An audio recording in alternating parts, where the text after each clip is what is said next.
valendo? Brasília, 16 de janeiro de 2020, 19 horas. Aqui na minha ponta esquerda, o Fabiano, intérprete de Libras. Ao meu lado aqui o Roberto Alvim, nosso secretário de Cultura. Depois de décadas, agora temos sim um secretário de Cultura de verdade, Amém. Que atende o interesse da maioria da população brasileira, a população conservadora e cristã. Muito obrigado por ter aceitado essa missão. Você sabia que não ia ser fácil, né? Não, mas eu estou imbricado nela até o último fio de cabelo, Vamos presidente. lá, vamos vencer essa batalha. Que aqui, à direita, aqui, só podia ser a direita, né? O nosso Abraham Van Traub, nosso ministro da Educação. Quando eu convidei, ele sabia que essa missão não seria fácil. É um ministério, tem quase 300 mil funcionários. 300 mil, tá? Presidente. Muitos problemas, uma educação que não deu certo até o final do último governo, tanto é que a prova do PISA comprova isso. Isso. Nós estamos lá na retaguarda, lá embaixo, não? Último lugar na América do Sul. Foi isso e assim... Até da Bolívia, cara? Quem fez o exame, dos países que fazem exame, é que a Bolívia já passou para um patamar que nem mais faz esse exame. Mas dos países da América do Sul, a gente está atrás da Colômbia, do Chile, da Argentina, do Uruguai, do Peru, de todo mundo. A gente está lá empatado, lá no fundo do barril. Qual o futuro dessa juventude a continuar essa educação que tínhamos até há pouco tempo aí? Presidente, eu tenho compromisso aqui que a gente... 2018 foi o fundo do poço. Eu tenho certeza que o senhor vai entregar a educação para melhor. O PISA começou em 2000 e é realizado de 3 em 3 anos. 3 em 3 anos. Então, no final do seu primeiro mandato, a gente vai saber o resultado já desses 3 primeiros anos. Eu acredito que a gente vai mostrar uma inflexão. A última prova foi em 18, que foi divulgada agora. Foi agora em 19. E aí essa mídia aí que o senhor gosta tanto... tentou colocar na sua conta isso daí. Mas a verdade é a seguinte, quem fez esse exame de 2018 foram os jovens, as crianças que começaram lá no primeiro aninho, com a canetinha na mão, quando o Lula era presidente. E fizeram. Então foi toda a educação do PT, o resultado é o último lugar na América do Sul. Os resultados das escolas, dos colégios militares, das escolas militarizadas pela polícia militar... muito grande no estado de Goiás e Amazonas, muitas escolas, acho que uma centena. Equiparável a alunos da Alemanha. Se tivesse fazendo pizza nessas escolas... Lá no topo, da escola militar, é top do mundo, é muito alto. Entre os 10, com toda certeza. É muito alto. São aproximadamente 70 países que fazem a prova do PISA, né? Estaríamos nos 10 primeiros, com toda certeza. Agora, 2 estados, São Paulo e Rio de Janeiro, não aceitaram a escola cívico-militar. Alguém já voltou atrás ou não? Não, tem ainda uns governadores lá do Nordeste, lá de esquerda, que também não quiseram, não, viu? Porque não interessa para ele ter uma juventude, um povo esclarecido, culto, não interessa. E a população e os pais, eles sonham com a escola cívico-militar. Mas o prefeito não pode ter essa iniciativa, não? Pode. A gente tá levando para vários estados onde o governador não quer, mas o prefeito quer. Dá tempo de botar ainda alguma? Dá tempo, não, vai ter. No Rio de Janeiro, a cidade do Rio de Janeiro vai ter. Tem várias cidades do Nordeste que vão ter porque o prefeito quis. Se tiver no Maranhão aqui, a cidade São Pedro dos Crentes, se tiver alguém assistindo, entre em contato com a gente aí que eu vou tentar levar nessa cidade. Precisa ter militar lá para a gente botar a escola. Não tem militar. Não deve ter. Mas a gente vai conseguir, presidente. Não deve ter militar. Assim, o modelo dando certo, a gente quer expandir rapidamente pelo Brasil todo, mas é importante que as pessoas escolham seus prefeitos e governadores alinhados com o senhor, porque tem gente que faz birra. Por que eles não quiseram a escola cívico-militar? Porque é um modelo que dá tão certo, vai entrar na conta do senhor e eles não vão querer, entendeu? Então é complicado, presidente. Esse é um crime o que fazem com o futuro de uma geração, né? Deixá-las longe de uma educação de qualidade, ou de um conhecimento de qualidade, seria melhor o termo. A gente acabou de vir de uma cerimônia que foi emocionante com as crianças venezuelanas, né? E fica muito nítido que essa religião sem Deus, essa coisa do demônio aí que é o comunismo, o socialismo, você vê o que eles fizeram na Venezuela, um monte de criança desesperada. Eu tive 2 momentos hoje com aproximadamente 30 crianças da Venezuela que estão no Brasil. Estão lá em Pacaraima, tá? E elas estão sendo interiorizadas juntamente com os seus pais. Se bem que o Abraham tem criança que o pai está na Venezuela. O pai entregou para um parente para ele vir para cá para a criança não morrer de fome na Venezuela. Não tem comida lá. Olha aí, você que gosta desse tipo de governo, né? Você que é amante do Lula. Tá? O Lula vivia lá fazendo campanha para o Chaves, fez campanha para o Maduro. Inclusive, certa vez o Lula falou, na Venezuela pode faltar tudo, menos democracia. E alguns falam, tem que esquecer o Lula. Peraí, cara, você não pode esquecer esse pessoal que arrebentou com o Brasil, porque estão vivos aí, vão disputar eleições em 22, quer que esses caras voltem? Tá? Não tenho ambição pelo poder assim, uma obsessão não, fique tranquilo, tá? Chega alguém melhor do que eu, todo direito você tem de votar nessa pessoa. Mas o que está em discussão aqui é o futuro do Brasil com esse regime que tem na Venezuela, que não era diferente do PT até pouco tempo atrás aqui. Vamos lá? Antes de falar da notícia aí, vai ter uma notícia daqui a pouco sobre o aumento de professores. Opa! Professor, pessoal do ensino básico. Tem ideia quantos professores são, mais ou menos? Por alto, mais ou menos? Alguns milhares, são né? todos os professores do ensino básico do Brasil inteiro. Tudo bem. O professor herói que foi abandonado esses anos todos, o senhor vai ser responsável, o governo do senhor está entregando o maior aumento real desde que foi feito o Fundeb, desde que foi feita essa metodologia de reajustar o piso do salário do professor ao Fundeb. Não, tem muito estudante que foi nas ruas contra você no ano passado. Contra o senhor. Eu sou apenas um instrumento, presidente. Aí, ó, a realidade é verdade. O dinheiro não é meu nem teu, o dinheiro é do povo, vem de impostos. Agora nós estamos retornando aquele direito. Tá? Teve sim, você perguntou para mim agora há pouco, né? Chegou por vias tortuosas para mim, alguns governadores, especial do Nordeste, querendo que a gente vetasse esse reajuste para sobrar mais dinheiro para ele investir em outra área. Porque o reajuste, ele vem, presidente, da melhora que o senhor está proporcionando na economia. Como a economia está melhorando, aumentando a arrecadação, o Fundeb, que é o fundo que a gente manda para os estados e municípios bancarem a educação fundamental básica para as crianças pequenas, ele é fruto dessa melhora geral da economia. E esse dinheiro que iria para eles, o senhor queria que eles queriam, eu presenciei a pressão para que o senhor vetasse a ligação entre o aumento do Fundeb para o aumento do salário dos professores. Ia sobrar mais dinheiro na mão dessa turma. E o senhor ouviu a pressão e falou, não, a prioridade é o professor, não vou vetar, e está saindo esse aumento de 12,84%. Eu sei que ainda é baixo em relação ao que deveria ser, porque esses professores são os professores heróis, presidente. Então está saindo de 2.557 para 2.886, que é o salário de referência. Na maior parte dos estados e municípios ele reajusta toda a cadeia. É um aumento de 12,84%. Eu não vou parafrasear o 9 dedos, mas nunca antes na história teve um aumento acima da inflação real, porque no passado tinha inflação, as pessoas já estão esquecendo disso. O PT ia levar o Brasil de volta para a inflação. Então isso daqui é uma notícia que eu fico muito feliz. E é um começo, presidente. Eu sei do compromisso que o senhor tem de continuar buscando melhora e reajuste e ganho para o professor do ensino básico e dentro do que é responsável fiscal para não gerar crise e inflação como era no passado. Fica aí, daqui a pouco tem mais coisa para você. Sim, senhor. A questão de economia. Né? Você lembra há pouco tempo quando houve um anúncio que os Estados Unidos iria sobretaxar o álcool e alumínio? A imprensa esculhambou comigo, né? Até zombando da minha amizade e certa liberdade que tinha com o presidente americano. Resolvemos o assunto. A imprensa quis saber como foi resolvido o assunto. Não vão saber. A imprensa não vai saber. Resolver o assunto. O que nós temos que fazer é solucionar o problema. Também, há poucas semanas, também os Estados Unidos anunciou que a Argentina tinha prioridade na OCDE sobre o Brasil. A imprensa também, de novo, tripudiou em cima, sapateou em cima. Bem, o que aconteceu essa semana? Deu tudo certo para o Brasil. O governo americano falou que a prioridade passou a ser o Brasil, até porque, olha quem se elegeu presidente e vice lá na Argentina. O pessoal da Dilma, o pessoal do Lula, o pessoal do Chávez, do Maduro, de Fidel Castro, esse pessoal que se elegeu lá. Então, eu quero o bem da Argentina, tá certo? Espero que a Argentina dê certo, mas parece que com a volta dessas pessoas na política, né, ela vai ter bastante dificuldade. Essa semana também, ontem, liguei para o Boris Johnson, né? O primeiro-ministro do Reino Unido. Devo, talvez, esse ano passar lá, ou ele passa por aqui também. Vamos reforçar os nossos laços de amizade, os nossos laços comerciais.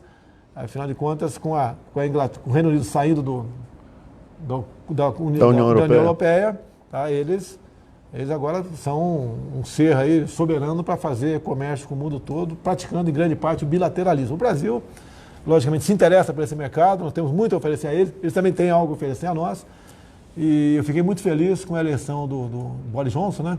Afinal de contas, é uma pessoa muito parecida conosco, um tocante ao liberalismo econômico e conservadorismo nos costumes. Bem, falando em economia também, nós reajustamos no último dia de dezembro o salário mínimo, né? Foi para R$ 1.039. Depois veio a inflação de dezembro, que foi atípica, ela foi um pouco acima do esperado. Depois nós editamos uma outra medida provisória, o salário mínimo foi para R$ 1.045. Eu sei que é pouco, é um valor pequeno, mas tendo em vista aqui aquela eterna briga entre direitos e deveres, no meio a CLT, ele passa a ser pouco para quem recebe e muito para quem paga. É isso mesmo? Mas está vindo sem inflação, Tá. com responsabilidade. Sim. Uma coisa que ninguém fala, presidente, assim como esses especialistas doutos na ignorância, que falaram que a política externa do senhor ia resultar em nada, submissão ao império estadunidense, né, como eles falam, só está entregando bons resultados, essa proximidade com Trump está gerando bons resultados para o Brasil. A política que o senhor está conduzindo na economia com o ministro Paulo Guedes está gerando a menor taxa de juros da história do Brasil, 4,5%. Em termos reais, praticamente nada. O senhor está gerando mais de 1 milhão de empregos no primeiro ano de governo. Eu sei que para quem está desempregado ainda é duro, mas é uma dinâmica. Isso vai aumentar. Agora, esse ano, crescendo 2,5% real, a gente vai diminuir ainda mais esse desemprego. Em havendo crescimento, né? Aumenta o salário.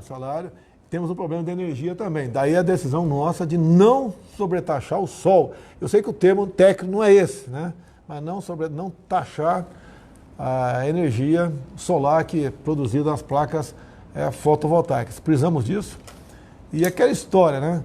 Não é justo você, na tua casa, bota os painéis e alguém querer taxar alguma coisa. Ou você, que acaba investindo, talvez, numa fazenda de placas fotovoltaicas, taxar o que você produz. Se você quiser vender isso para alguém e para chegar lá tem que ter um meio físico para levar energia elétrica, né? Usar a fiação de terceiros, daí tem que fazer um acordo com quem é o dono da fiação, quanto é que vai ser pago para levar isso para lá. Agora, quem quiser gerar para sua empresa, para sua casa, quiser vender para 10 km de distância com os meios de transmissão próprios, sem problema nenhum.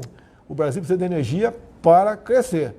E nós sabemos, estamos com sorte, com muita chuva no Brasil, mas não podemos esperar ter uma seca aí para você depois tomar a providência. Alvin, vamos lá, Alvin. Sim, senhor. Você é a nova, é a cultura de verdade no Brasil, tá? Coisa que não tínhamos. Tínhamos aqui essa ideia de fazer cultura para uma minoria. A gente tem que fazer a cultura para a maioria. Nós nunca censuramos nada. Eu me revoltei com muitos filmes, mandei suspender qualquer concessão, porque afinal de contas isso não é censura. O cara quer fazer um livro, um filme. Eu tenho vários nomes de filme na minha cabeça que eu não vou falar aqui em respeito a quem está do outro lado da tela aí. Nomes terríveis, tá certo? Pode fazer, mas não com dinheiro público. Faz com dinheiro teu. Vende a tua casa, pede dinheiro para o teu vizinho e vai fazer um filme que você bem entender. Mas todo edital, presidente, todo patrocínio pressupõe uma curadoria, né? Existe uma escolha, um recorte curatorial que seleciona os filmes que são adequados segundo aquela comissão julgadora. Então, é nada mais do que isso, não é censura, é curadoria. Eles faziam contra o lado bom do cinema até. Quando você quer falar para você fazer um filme sobre um período militar, para falar a verdade, eles nunca deixaram recursos para isso. A gente não quer investir na questão de ideologia, quer fazer uma cultura sadia. Exato. Que você, pai, mãe, tenha o prazer de assistir um filme, ir no teatro, né, ir no cinema, saber se os teus filhos menores foram no cinema, no shopping, não vão ser agredidos com uma coisa que não condiz aí com a cultura, com a educação brasileira, que nós queremos. Presidente, o senhor sabe de uma coisa? A gente vai lançar um edital para cinema em fevereiro, final de fevereiro, início de março no máximo. Esse edital vai ter várias categorias, curta-metragem, animação, filmes da primeira direção, diretores iniciantes, mas vai ter também categorias sobre filmes sobre a independência do Brasil. Opa, muito bom. E filmes sobre grandes figuras históricas brasileiras. Então, estamos tentando aí criar um cinema sadio, ligado aos nossos valores, aos nossos princípios, e alinhado com essa ideia de conservadorismo em arte, que é, na verdade, uma arte que dignifique o ser humano, que dignifique a condição humana. é contar a história verdadeira do Brasil, né? Lá de 1500 até agora. Não tem problema nenhum. Vamos falar a verdade acima de tudo, a verdade liberta, né? Exato. E você também está programando para esses dias, né? Prêmio Nacional das Artes. O que é isso aí? Então, presidente, isso vai ser a maior política cultural do seu governo e ouso dizer que é uma das maiores políticas de incentivo à cultura já lançadas na história do Brasil. Trata-se isso aqui de um edital que vai patrocinar uma série de categorias, obras inéditas em uma série de categorias. Nunca houve um edital desse tamanho, presidente. Então a gente vai patrocinar óperas, peças de teatro, pintura, quer dizer, exposições de pintura de novos pintores brasileiros, escultura, literatura, novos escritores, vamos escolher esses novos escritores no Brasil inteiro e lançar esses livros desses novos escritores, música, nas categorias música popular e música erudita também, e chegamos até cultura pop. Esse edital também compreende histórias em quadrinhos. Então a gente vai desde a ópera, passando pelo teatro, pela pintura e chegando até as histórias em quadrinhos. O que é mais interessante nesse edital, presidente, é que ele vai ser distribuído de um modo igualitário pelas 5 regiões do Brasil. Então, a mesma quantidade de dinheiro, de verbas que vão ser destinadas para a região Sudeste, que geralmente centraliza a questão da cultura, vai ser destinada para a região Nordeste, para a região Norte, Centro-Oeste, região Sul. Então, a gente vai ter uma distribuição dessas verbas de incentivo à cultura por todo o Brasil. E o melhor disso tudo, presidente, é o seguinte, é que nós vamos oferecer depois essas obras de arte de alta qualidade para a população com total acessibilidade. Então a gente tem metade dos ingressos de todas as apresentações, das óperas, das peças de teatro, dos shows de música, serão gratuitas. E os livros serão distribuídos gratuitamente, as histórias em quadrinhos também. Então a gente vai criar obras de arte de qualidade e vai oferecer isso, dar a oportunidade para novos artistas do Brasil inteiro e dar a oportunidade para o público brasileiro poder usufruir da alta cultura, das obras de arte de alta qualidade. Tá aqui. Curiosidade apenas, né? Eu não tenho bronca da imprensa, né? Eu fico chateado com os fake news, com as mentiras. Agora, tem órgãos que nem entrevistam a gente, né? Que antigamente entrevistava e deturpava. Agora eles vão para mentira logo direto. Tivemos uma da Globo Online na semana que foi o máximo. Parabéns, Globo aí. O título é o seguinte: Heleno convence Moro a não demitir Sérgio Moro. Tá bom, pessoal? E Meu...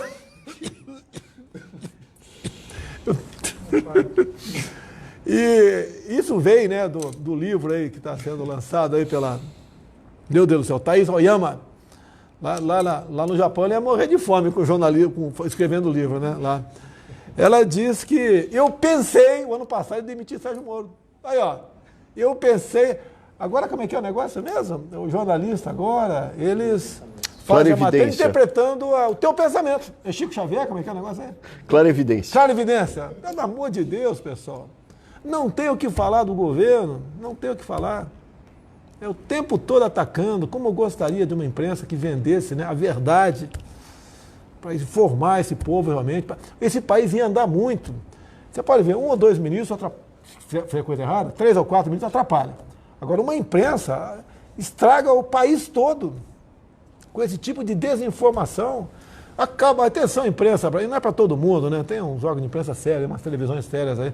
Acabou a campanha, pô.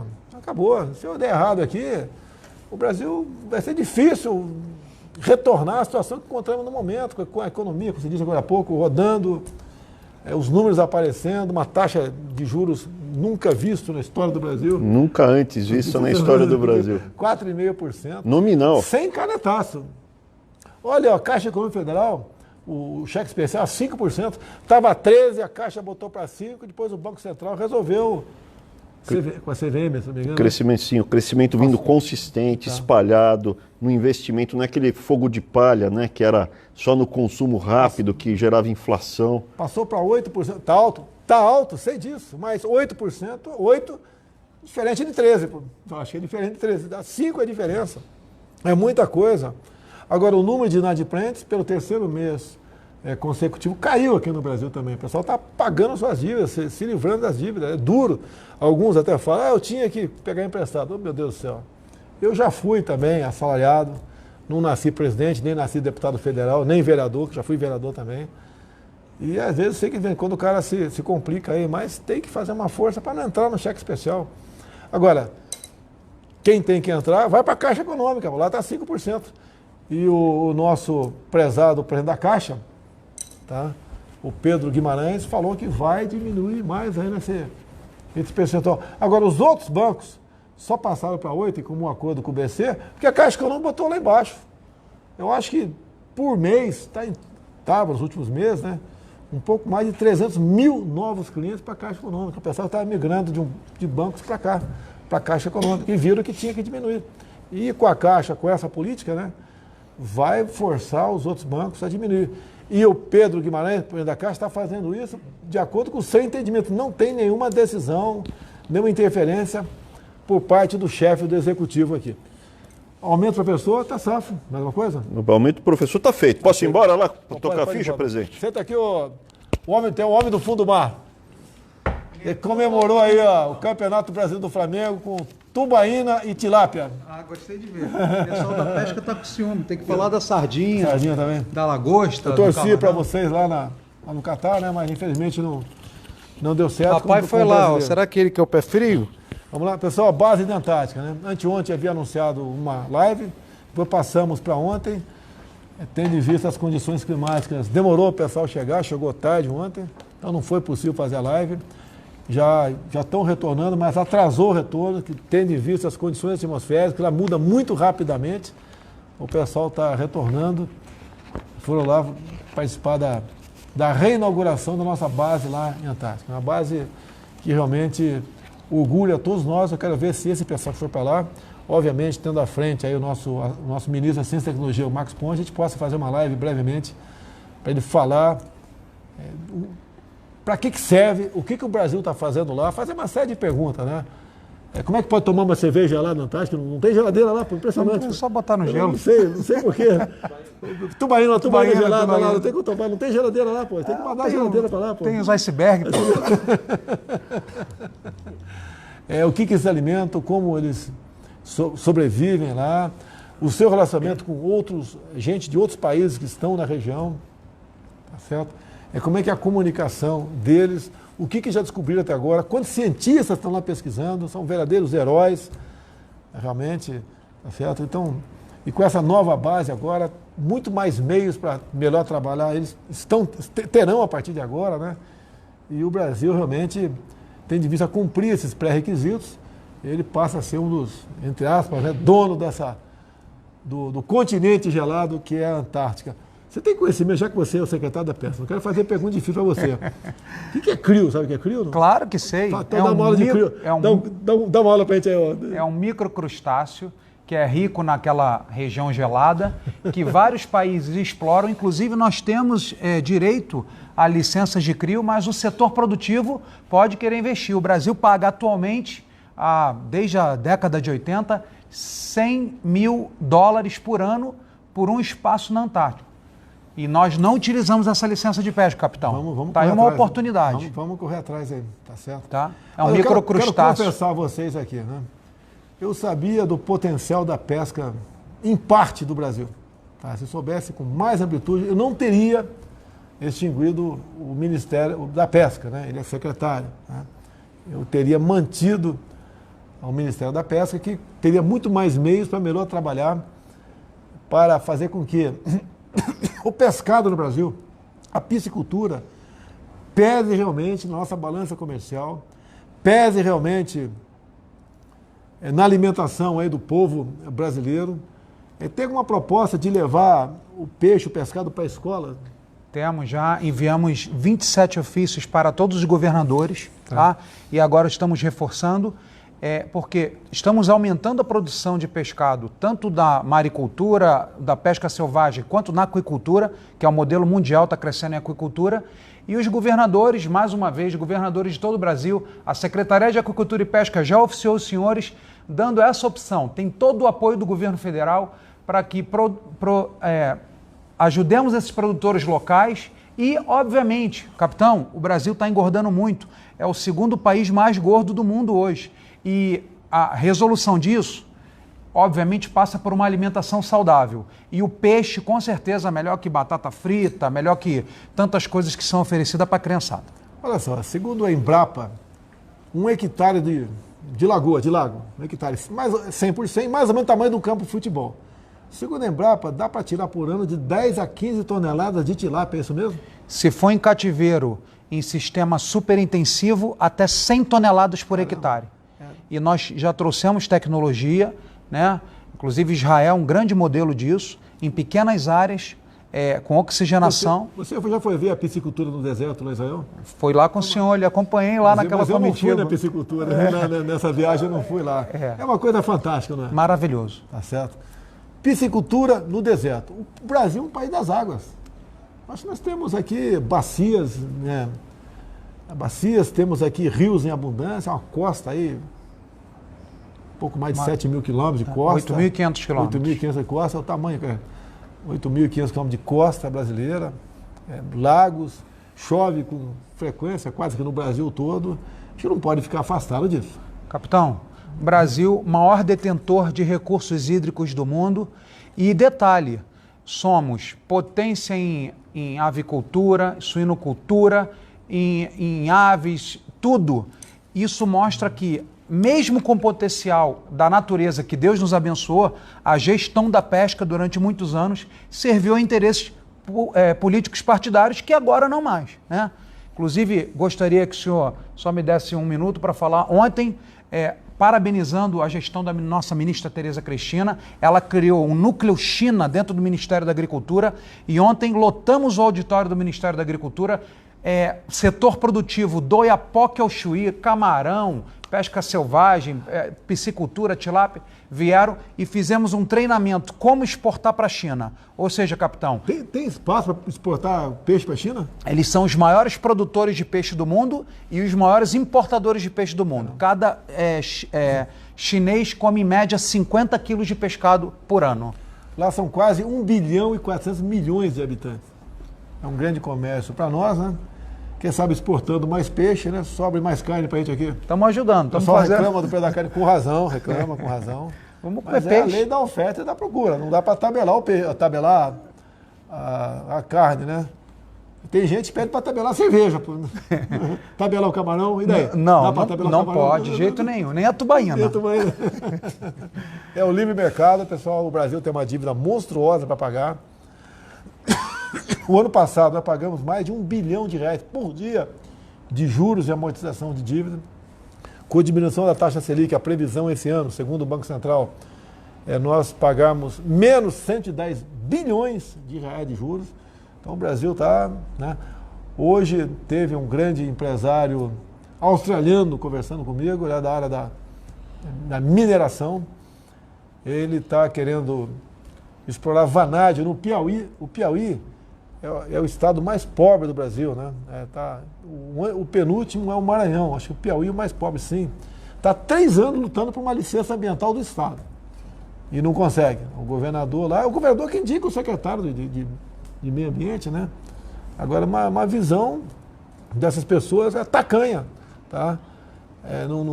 O método que ele fala de explorar o vanádio não tem qualquer agressão ao meio ambiente, mas o secretário de meio ambiente do governador não concede essa licença ambiental. E ele está a ponto de desistir do empreendimento aqui. Porque, afinal de contas, esse Estado está governando por petista, né? Quanto mais desinformado for o povo, quanto menor for o poder aquisitivo, quanto menos instrução tiver, mais fácil é do cara se perpetuar o poder. Vai comprar o voto com alguns projetos assistencialistas, né? Infelizmente, isso é uma grande verdade. Alvin, vamos lá, mais uma coisa, Alvin, para encerrar aí? Não, essa história que o senhor está falando aí, né? Quando a cultura adoece, o povo adoece junto. A cultura brasileira foi adoecida, né, deliberadamente durante as últimas décadas. E a cultura é a base da pátria. Então, retomando aqui, presidente, só para encerrar, esse Prêmio Nacional das Artes pretende que esse ano de 2020 agora seja uma virada histórica. Esse ano de 2020, através desse prêmio de fomento do seu governo, presidente, vai ser o ano de renascimento da cultura e da arte no Brasil. E convido todos os artistas, vamos lançar o edital, presidente, semana que vem. Na semana que vem a gente vai estar publicado isso no Diário Oficial, vai estar no site da Secretaria Especial de Cultura, então o edital vai estar oficialmente lançado. Hoje é um pré-lançamento aqui com o senhor. E espero inscrições do Brasil inteiro para que a gente crie arte e cultura de alta qualidade, alinhada com as transformações políticas que estão acontecendo no Brasil, com os anseios profundos da população que trouxeram o senhor a esse cargo que o senhor está agora e a nós todos também, junto com o senhor. Então é isso. O senhor me disse, quando o senhor me convidou, em novembro do ano passado, que o senhor me fez um pedido, que eu fizesse uma cultura que não destruísse, sim, mas que salvasse a juventude. E essa é a minha missão, e o Prêmio Nacional das Artes vai ser uma grande ferramenta nessa salvação da juventude brasileira, do povo brasileiro, através da cultura. Seif, alguma coisa mais sobre a pesca aí? Último detalhe que fechamos, tanto com o governo de Rondônia, Coronel Marcos Rocha, grande amigo, governador Ratinho, forte abraço, governador Ibanez aqui do GDF, vamos fazer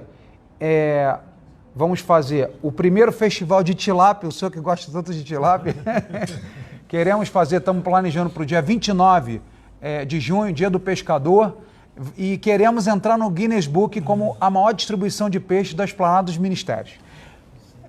Quando você fala em tilápia, né, eu fui criado no Vado Ribeira, lá tem o Rio Ribeira de Guape. O que eu acho que é a mesma coisa, lá é conhecido como cará. É isso mesmo, não? Pode ser. Pode ser? Porque tem vários... se não é primo ou parente, né? Tá, e também o segundo festival do Tambaqui, que fizemos o primeiro ano passado. Excepcional. Tambaqui é especial. Por último, capitão. O pacu também. São tudo primo. Pacu, pirapitinga. Eu acho o pacu o melhor peixe de água doce que tem. Eu adoro um tambaquizinho, mas confesso para o senhor que gosto de uma sardinha, gosto de uma meca, de um atum, manjubinha. Fritinha. Quando eu era garoto, subia, quando dava enchente grande lá em Eldorado Paulista, né? Subia a cardume de manjuba do mar até Eldorado. Que legal, quando que pegava bacana. Na rede lá. Tem que ser uma malha... 15 acho que não, tem que malha 10. Tem que ser malha 10. Detona. Não podemos mais usar isso. Não pode usar isso, não. Senão detonamos. E por último, aqui na porta do Alvorada, mandando um abraço para o senhor, entregaram esse convite, né? A Show aqui para São José, porque tem aeroporto para o senhor prestigiar. A gente vai dar uma olhada aqui. Graças a Deus, a gente recebe muito convite para participar, isso é muito bom. Te ajuda, sempre quando possível, te ajuda a promover esse tipo de atividade. O comércio no Brasil, nós temos que estimular isso aqui, mostrar que as pessoas têm valor, mas ele está ajudando, estou trabalhando na questão do preço do gás, preço do combustível. Tive hoje com representantes aí dos produtores de etanol do Nordeste comigo, não foram todos da região, mas uma grande parte deles, querendo a venda direta. E para isso, depende da Câmara e Senado, porque é para revogar, né, uma resolução da Agência Nacional de Petróleo, da ANP. Tá? É uma resolução, não pode vender lá da usina para o posto de combustível, por que isso? Tem que ter um intermediário no meio do caminho, um distribuidor. Isso, nós estamos trabalhando nesse sentido. Conversei já com o Rodrigo Maia a esse respeito, não conversei com o Davi Alcolumbre ainda, eles são donos da pauta lá. E se Deus quiser, a gente vai romper essa barreira aí. E a nossa previsão, né, é que o preço caia pelo menos 20 centavos o litro do etanol, porque evita o que a gente chama de passeio do álcool. Ele sai da refinaria na 100, 200, 300 km, depois volta para 300 km para ficar 10 km da usina. Não tem cabimento isso aí. Absurdo, né? Além de você não ter que pagar mais esse frete, que é o turismo do álcool, né? Você evita caminhões andar na pista, que isso estraga a pista, ajuda em tendo menos trânsito, a possibilidade de menos acidentes também, muita coisa acontece. E não é só etanol, não. Também nós importamos óleo diesel, porque lá quando chega no porto, óleo diesel, né? Ele não pode ali já ir diretamente para um posto de combustível, porque ele tem que viajar também muitas vezes. Muitas vezes são dutos, muitas vezes são carros de transporte, caminhões tanque. Por que não ajudar isso aí? Também, né, beneficiaria muito a diminuição do preço do combustível. E uma coisa importante, né, já Eu acho que foi a Miriam Leitão. Eu não quero falar, não vou tirar fora a Miriam Leitão, não sei se foi ela não. Diz uma repórter, uma mulher, que eu quero interferir no imposto do Estado. A proposta que eu estou fazendo, o colega da imprensa, o gênio da imprensa, né? Gênio com J, para não ter dúvida, tá? Gênio da imprensa, tá? Rapaz. O que eu quero, o que eu gostaria, né? Depende do parlamento, é que o ICMS, que é o imposto estadual,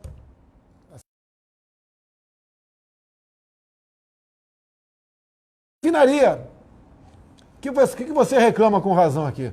Olha, nós diminuímos 3% o preço do combustível na refinaria.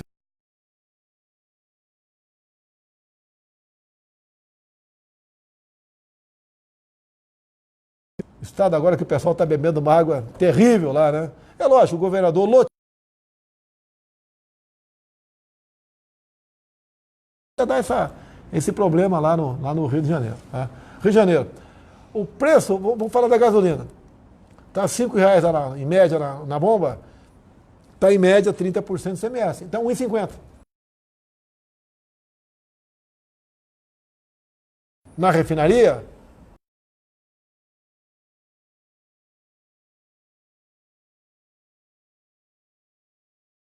se ele diminuir o valor na ponta da linha, ele não é rapidamente respondido pelo governador, que continua cobrando 1,50. Então, você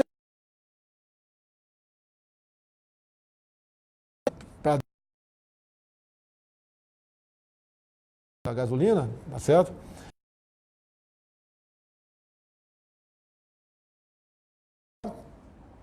Para dar 1,50.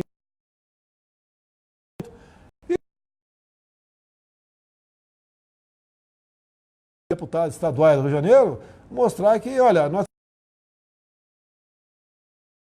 o ICMS é da gasolina, é a mesma coisa.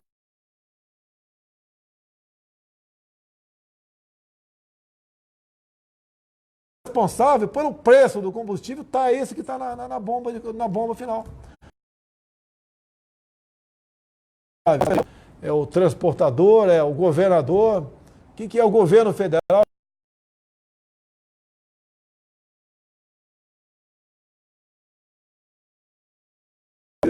Dá para você calcular, né, quem é que está um extra que onera um preço, 1 litro de gasolina. Bota aí 50. Assim como tem governadores, não. É 40.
Pela